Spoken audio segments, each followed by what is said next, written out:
Magnus Carlsen, the current world champion, has, if I'm not mistaken, the highest chess rating in history. But given what you've said about the psychology as well, how do you think Magnus Carlsen would fare over a 24-game series with Garry Kasparov in his prime or Bobby Fischer in his prime? Actually, two questions in one. One is about inflation of the ratings. One is about relative strengths of the different players. You know, starting with the second question, I'm not comfortable of trying to put Bobby Fischer or Capablanca or Botvinnik or Kasparov against Magnus Carlsen, because, you know, it's like trying to compare different scientists, you know, like Newton and Einstein. So I'm going to save you the trouble of this. So when Magnus won the World Championship the second time, he said two down, 5 to go. And I think did match Garry, and I think that's about where we are. 6 matches, 6 world titles. Now, every generation is getting more sophisticated because we learn from the previous generation. So that's why Garry Kasparov at his prime was a player who, let's say, in 1990, was not as knowledgeable about opening theory and about other things as Magnus Carlsen today. If you give me, in 1990, theoretically, a chance to learn about everything that happened in the next 25 years, so that would be a different player. So then you compare talents. Same with Bobby Fischer. So Bobby Fischer in 1972 knew probably less than any average grandmaster today, so what? And that brings us to the rating system.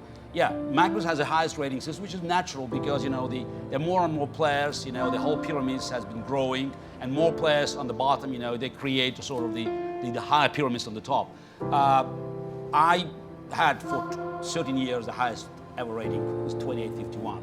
But I wouldn't compare this to Bobby Fischer's 2785 in 1972. Today, Fischer would be probably, you know, in top 10 only. I don't think that, you know, that's his real position. When I crossed 2800 mark in 1990, there was only one player in 2700 category, Anatoly Karpov. Today, there are 50.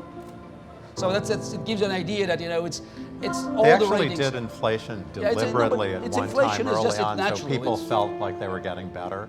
I'm serious. They actually did that. They've stopped that. But anyway, we should take some more questions.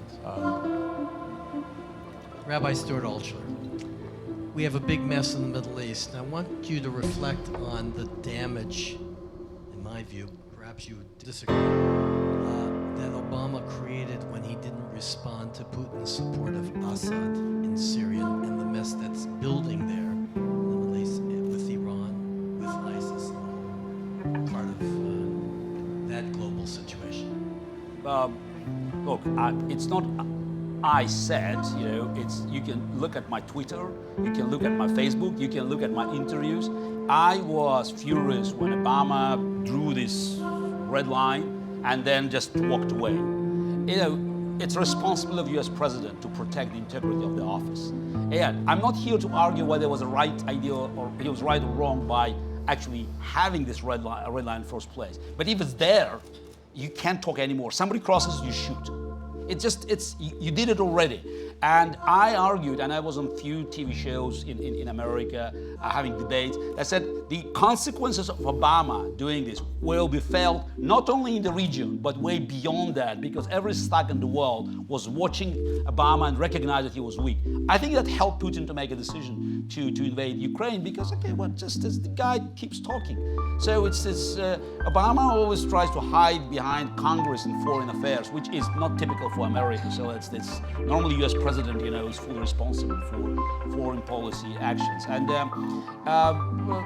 you know, you can see the ISIS rise. It's very much the result of the failure of the mission. So Americans failed to actually finalize all these arrangements there. I don't think they could, but definitely they could. To be fair, it goes back to what you said about we invaded in a very ignorant way earlier. Yes. But you know, in chess, agreed. You know, I think the invasion of Iraq was a mistake. But in chess, we have a simple rule: the bad plan is better than no plan. Because at least you can learn, you can adjust. But if you have no plan, you know, you're dead. So it's a disaster. And also regarding Iran, they keep saying that Russia is an important partner. Russia, important partner.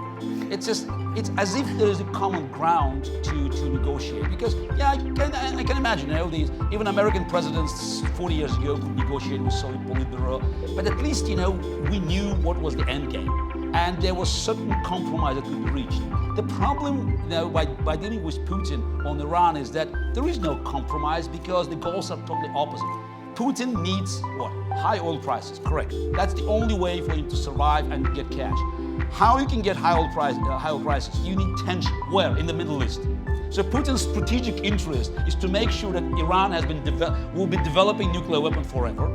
Maybe ideally we'll even get it. So there will be ISIS, there will be other terrorists, Hamas will attack Israel. As long as the tension is there, he has a chance of oil prices being high. Now, isn't he pretty exposed through the republics and, you know, of ISIS coming up and radical Islam coming up, you know, through some of the former Soviet republics? Okay, shouldn't he worry about that?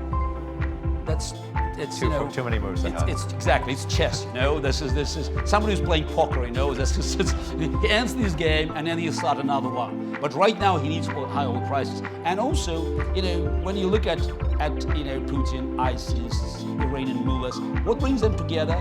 It's they treat free world, and especially the United States, as enemies.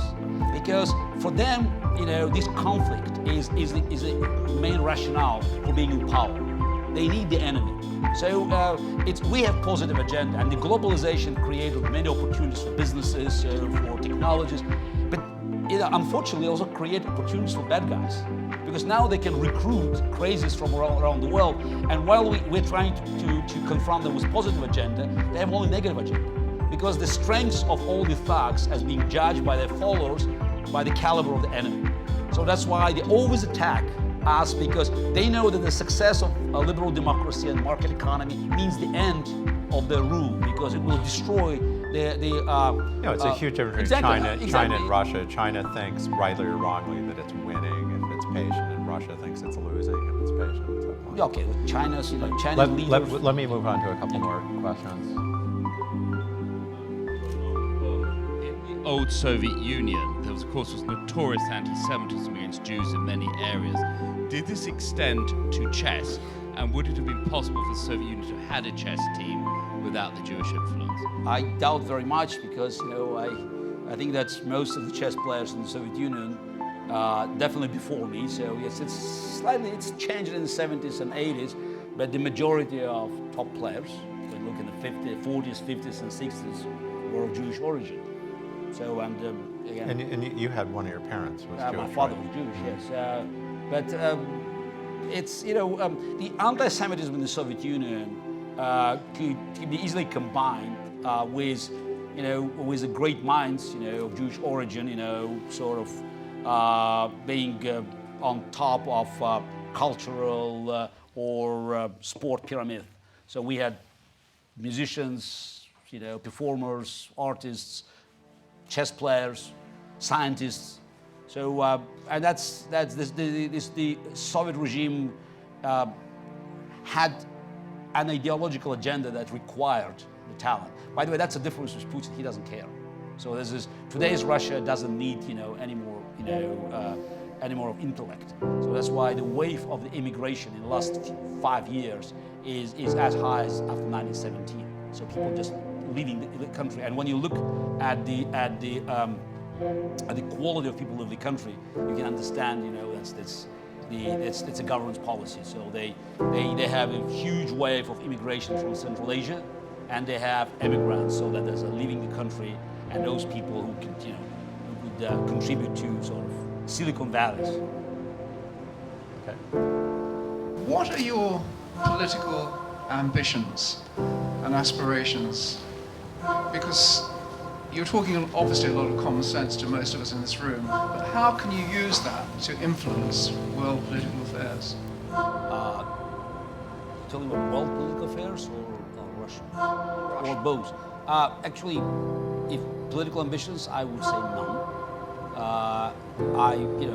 I just believe that if you say things that make common sense, as you said, you know, especially at the time when you could use social media and you can communicate the message even back to Russia, despite the fact that all TV channels are blocked for you. at a certain point, people start listening.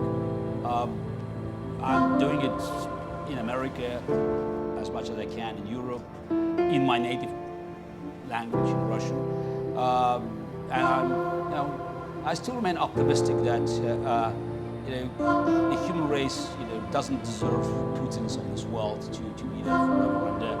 And it's too dangerous for us to have these guys around. So eventually, even in Russia, common sense will prevail, and I'll be doing everything I can to make sure it happens sooner or later.